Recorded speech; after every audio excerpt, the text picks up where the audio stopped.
How's it going, guys? Today I'm going to be showing you how to make speed garage like diffrnt. diffrnt is a UKG producer based out of Germany. He's been doing bits since he blew up earlier this year with his track A Little Closer. Today I'm going to be showing you how to make a remix like him in just 4 easy steps. We're specifically going to be looking at his remix of Joy. This is what you have made by the end of the video.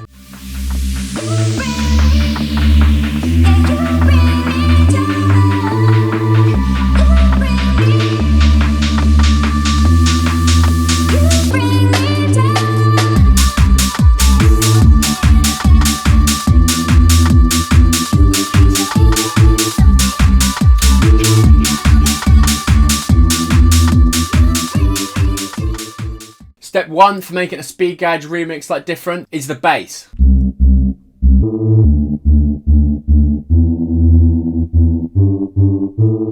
So this track actually has 2 MIDI styles. The first in the break is long and elongated, and the second one in the drop is just a chopped up version of that. Great, let's have a look at the elongated version first. So we're in the key of C major, so we start on the root note of C. Put that up to D.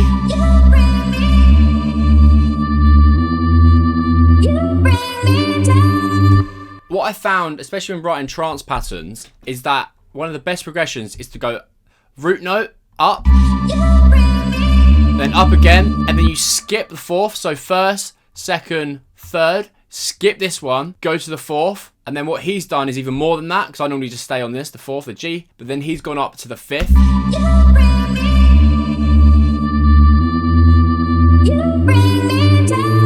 For example, if I show you if I played the 4th, it would sound like shit.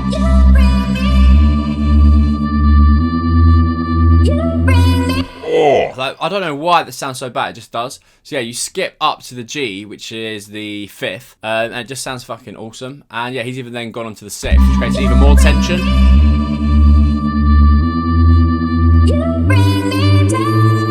And yeah, I always say this in my videos, A and C are great places to finish on. They just make it sound sort of complete. So what he's also done is add this C, but he's pitched it up an octave.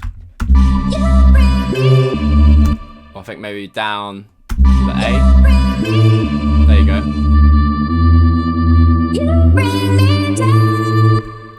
So yeah, that is how he's made the sort of intro.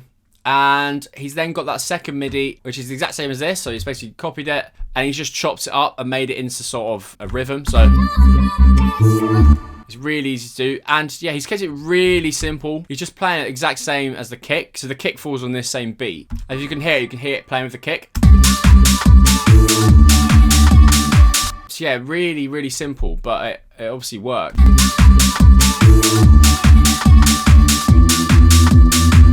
So yeah, he's kept it so simple, like, it just sounds banging.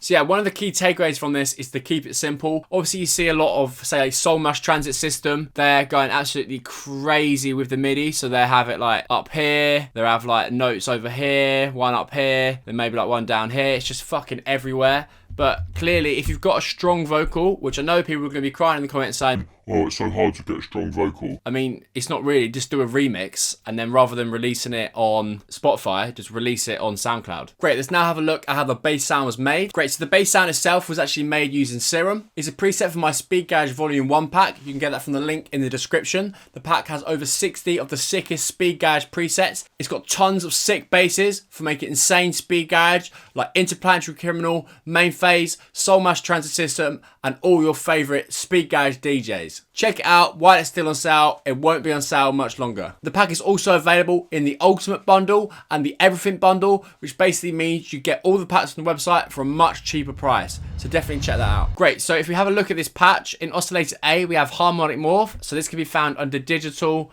and then Harmonic Morph. We then have that in Oscillator B as well. They're both pitched down by 2 octaves, and one is detuned by -32 and one is +32. If you don't have it like that, it's going to sound like this, which is not what we want. So yeah, the reason that they're detuned is that they play against each other because they're the exact same waveform because they're both pitched down by -2. And this way they sort of fight each other, and that's how you get that speed gauge effect. What we're also doing is controlling the wavetable position. So if you go to this macro, you drag it onto the wavetable, and then look.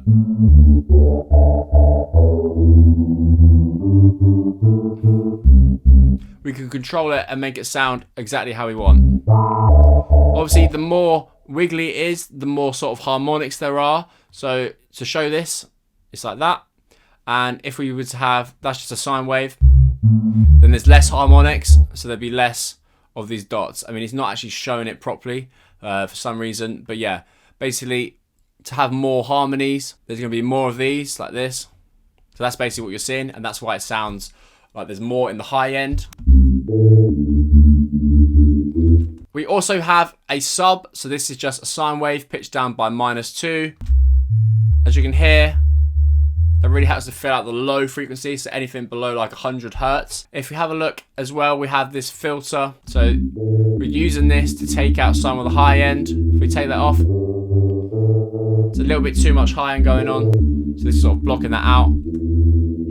In terms of effects, we've got this compressor, which is just doing a light bit of compression. This reverb, adding a bit of space to it. We've also got a slight bit of hyper and a slight bit of dimension. But it's key not to go too overboard with these. We've then got this EQ. I never thought I'd say this, but I'm actually taking out some of the low frequencies just because in diffrnt's track, he's taking those out. Yeah, then we've got this reverb, which is really prominent in the sort of pre-drop, and as the bass goes on, we can sort of get rid of it here, to be fair.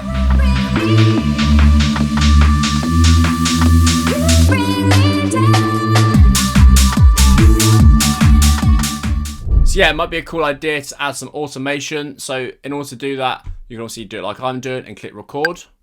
That's going to record it in. Or you twiggle this, click this. Oh, so make sure it's selected in blue. And then wavetable will be here. So serum, wavetable. And then you can obviously change that waveform as the track's going on. I mean, I don't really hear a lot of this happen, to be fair. So yeah, this might be a way for you to stand out from the sort of other producers out there.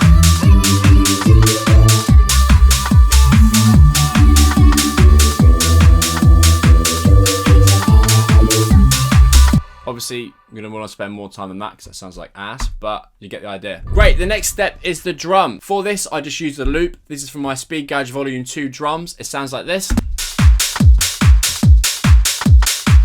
A lot of Speed Gauge producers just use loops. Yeah, my pack has fucking tons of them. Let me show you a few of them now. So you've got full loops and top loops. Let's go for the full. So this is the one I use. We've also got ones like this. Ones like that. Scroll down. Yeah, there's 50 to choose from. The pack's also got loads of like one shot, so you've got like 30 plus claps, closed, crashes, like literally tons of stuff. Everything you need for Speed Gauge. The kicks in this are so good as well. I use all these kicks. Yeah, it's got effects, so it's got like ragga effects. And like white noise as well. Definitely check that out. The link for that is in the description. Yeah, and that is, as I said, Speed Gauge Volume 2. To spice up the drums as well, I've got this ride. So this basically just helps to add some more energy. Because the track, as you can see, is very minimal. It's only got like 5 layers. I've sort of spiced it up with this ride to add a little bit more energy. The energy from a track comes from both the low end and the high end. We can't add any more low end, so I thought let's add some high end. About it. Just helps to add a bit of variation, especially when for the first part of the drop it's not playing. So yeah, why not spice it up? Just helps to keep the energy going over like a prolonged period. But yeah, this is just a normal ride from the pack. I've also got this side chain on it. So simple, but very effective. The third step is the effects and loops. Great, the third step is the effects. So all we have is this white noise down. So it's quite dramatic. As you can hear, it goes down for a long time. It's a really nice effect. And it goes straight into this ride, also rise. And once that finishes, it goes into this jungle break. So this is just a normal break. It sounds like this. If you search jungle break, you'll be able to find loads. What I've done is taken out some of the low end and taken out some of the top end. I've also sort of made a slight cut just so it hits double before the drop. And then, yeah, drowned it in reverb. So it sounds really dry without it. So yeah, I thought I'd put it in its own space. And also drown it in reverb sort of sets it back in the mix so that the drop itself has more impact.